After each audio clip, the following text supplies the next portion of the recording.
Yan, mga kakida, Luzon, Visayas. Hi, hello. Yan, upload to God be the glory. Tara, let's go. Samahan mo ako. Samahan mo kami.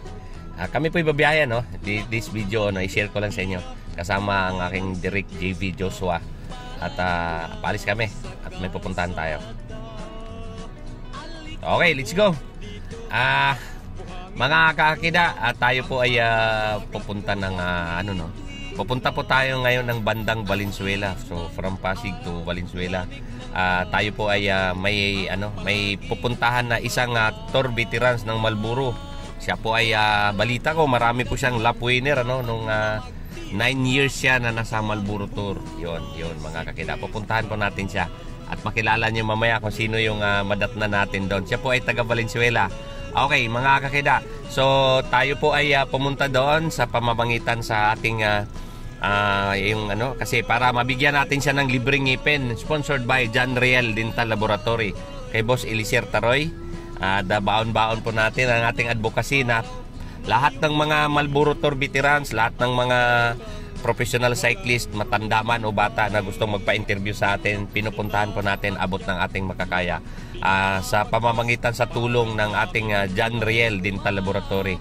So sa mga veterano dyan sa cycling, professional man kayo nung araw, Marlboro o sa kasalukuyan, lalo-lalo na yung nahirapan na makapagpustiso at wala na kayong ngipin, PM lang po kayo sa akin, Kida Akib, YouTube, Kida Akib dito sa Facebook page saka Facebook official para mapuntahan po namin kayo at ma-interview. So yun, nandito na po tayo, palabas na po tayo papunta tayo ng Ortigas. So ito po yung sitwasyon ng kalsada ngayon, dito po tayo bandang Pasig. So mga kakida, so balik tayo dun sa So sa lahat ng mga kamag-anak dyan, Marlboro Tour veterans, ang kamag-anak nyo, tata nyo, lulo nyo, kapatid, o dun sa Ronda Pilipinas, o dun sa Litur. So kung kayo mga pro cyclist na lalo-lalo na dyan, sa mga nahirapan na gustong mabigyan ng libreng pustiso, andi dito po ang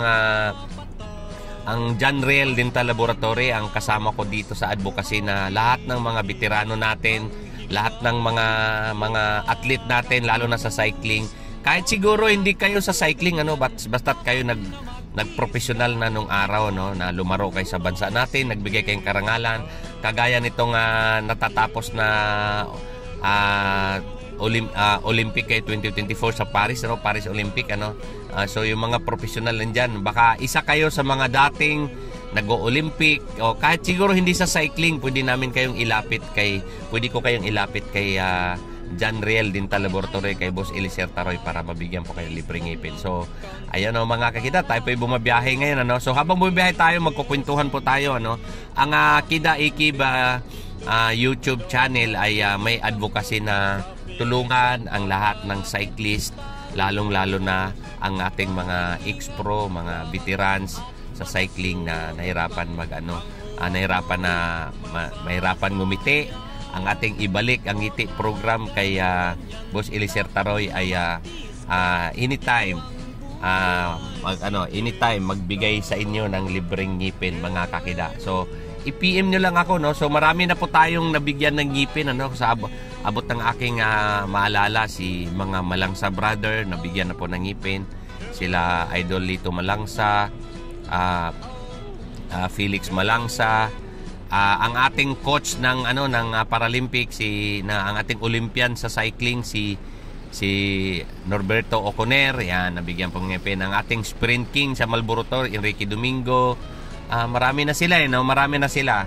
So makikita niyo diyan kung i-review niyo diyan dun sa dun sa video ko sa mga Ibalik ang Ngiti program, sa mga video ko na nabigyan ng ngipin.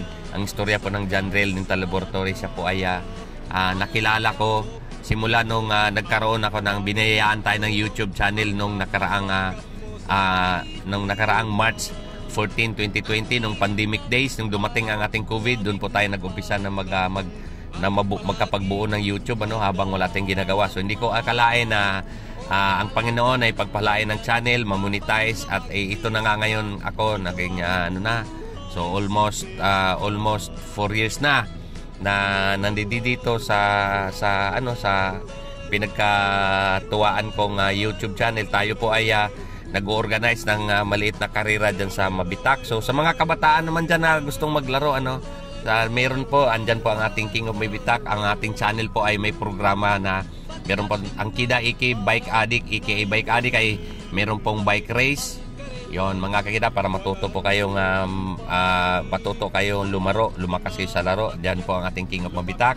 And then meron po tayong ang Ibalik ang Ngiti program. Ito po yung programa na binigay sa atin ng libre kay John Riel Dental Laboratory, na bigyan ng ngipin lahat ng mga cyclist na nahirapan magbigay o mag-produce ng ngipin dahil hirap din ang buhay. Yon mga kakida, meron po tayo ang Kida Iki YouTube channel. May programa po tayo ng bike busog program. Inisponsoran po ni Sprint Crew, ni Adrian Go. Nagpapakain po tayo ng libre once a month, libreng lugaw, libreng supas, etc. kung ano man ang abot ng makakaya. Siya po ay nagpapakain ng libre after ng karera mga kakida. So meron po tayong Battle of the Champion na inisponsoran sa ating mga, ang dami nilang sponsor na nandiyan dyan. Pinangunahan ni Mark and May Villarreal, John Wilkie Bike Shop. So John Wilkie Bike Shop, si John Wilkie Bike Shop nga pala mga kakida, nandiyan lang po siya sa San Roque, Marikina, no?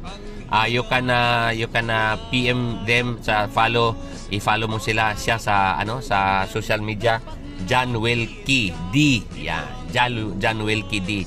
Yan po yung Facebook account niya. And then Enzo's Bike Shop, mga taga OFW natin sa California, Aguila Cycling, si Percy Arcega sa Canada, si Rolly Nimisio, si Alex Bilan ng Excellent Noodles, Fitbar Philippines, Fitbar Kada, kay George Manigo, at saka kay Ma'am Cleo Gismondo, at saka kay si Rams Ramos, San Miguel Corporation, kay Doc, ano pa ba, mga sponsor natin, Badas, may pumasok tayong bago, Badas Philippines, kay King David Castro.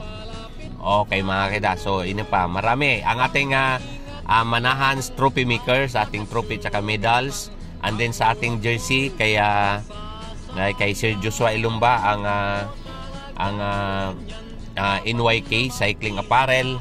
Okay mga kakida, so yung Popane Ramos and Popane sa RTW, Milanis, Ma'am Lenis Bike Shop. So marami sila, no? Di ko na ma-recall yung iba, so sobrang dami. So mga kakida, maraming salamat, So dami ang programa ng Kinaikib. Sa lahat na nagsusuporta, it's my opportunity na to thank you sa pamilya ko, sa misis ko, sa mga anak ko, sa lalo nandito sa angkas ko, si Derek JB Joshua. Siya pa yung nagbuo ng YouTube channel Kida Ikib, aka Bike Addict. Ang Kida Ikib nga pala, binaliktad lang natin na Bike Addict kasi way back 24 years ago, nung 1996. Po yan, nagsimula sa Facebook nung tayo po ay nagsimula magbisikleta at na-addict sa bike.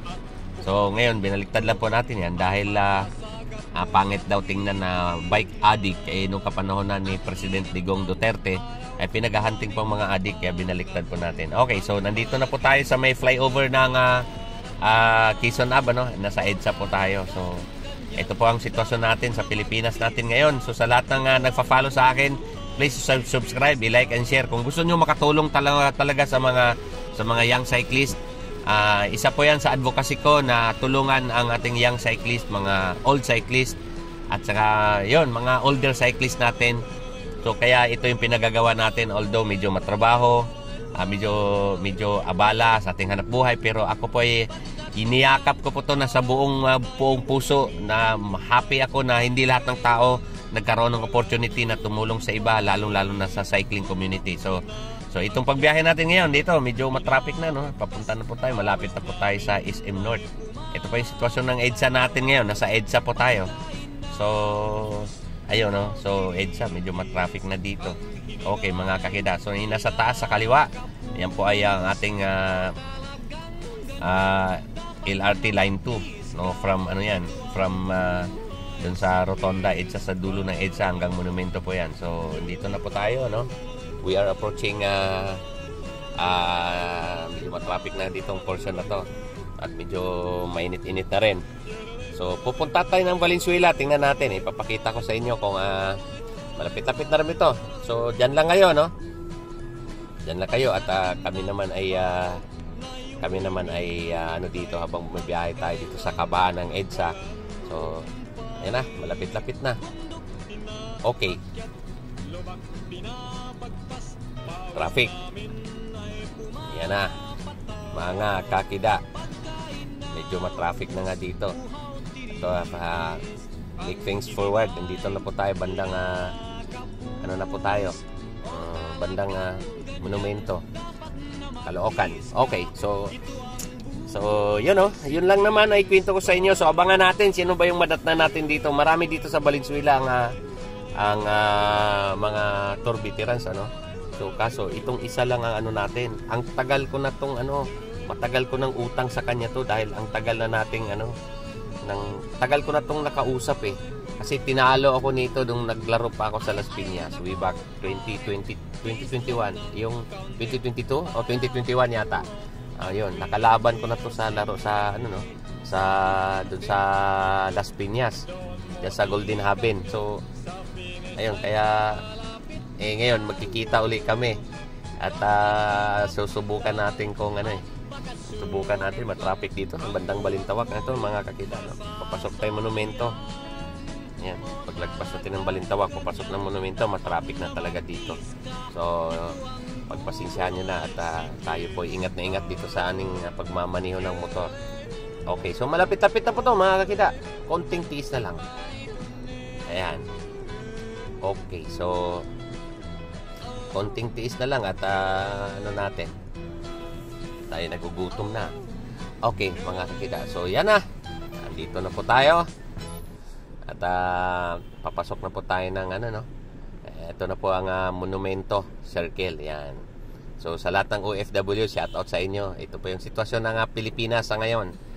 Okay, yun. So mga kita, nasa po tayo Monumento, nasa kaliwang side, pupunta na butas sa ito, kanan tayo sa MacArthur. Ayan, MacArthur Avenue. Yan mga kita, malapit-lapit na rin tayo.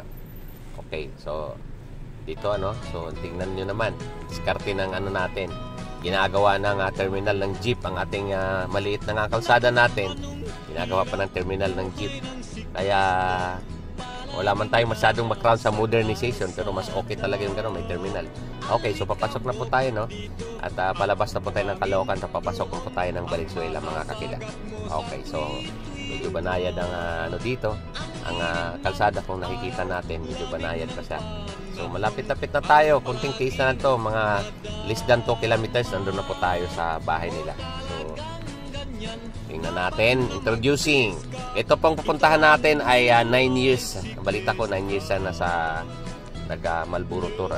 So tingnan natin kung anong makuha nating informasyon sa kanya, anong makuha nating payo sa kanya habang nandoon siya sa tour. Okay mga kakida.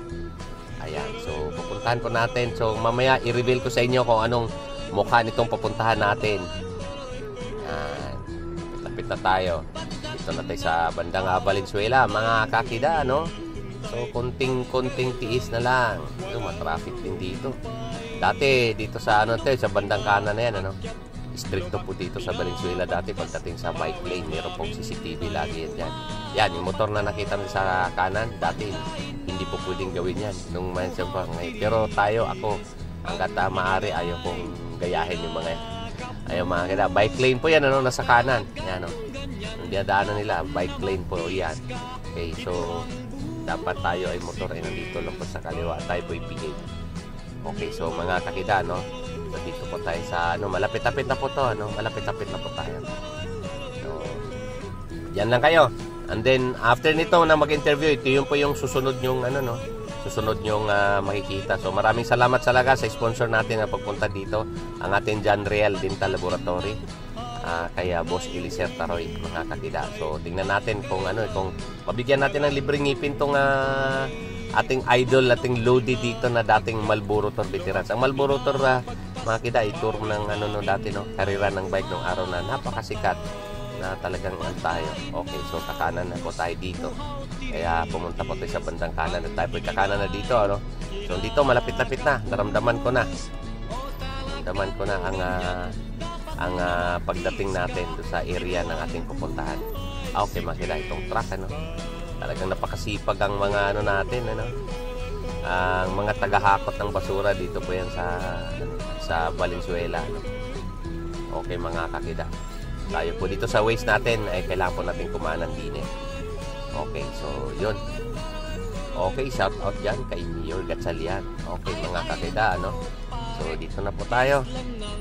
Lapit na tayo. Ito medyo maliit na iskinita. At mamaya darating na po tayo kung saan ang bahay nitong ating pupuntang interviewin. Makipagkwentuhan lang tayo dito mga kakida, ang ating 9 years na sabi sa kwento niya, 9 years in Marlboro Tour. So tingnan natin kung sino siya. Abangan, mas gwapo ba sa akin o mas pangit sa akin. So abangan kung sino ang madatna natin dito mga kakida. Okay, so tingnan natin, malapit-lapit na tayo. Okay, so dito sa waste natin, lapit na. Yan na.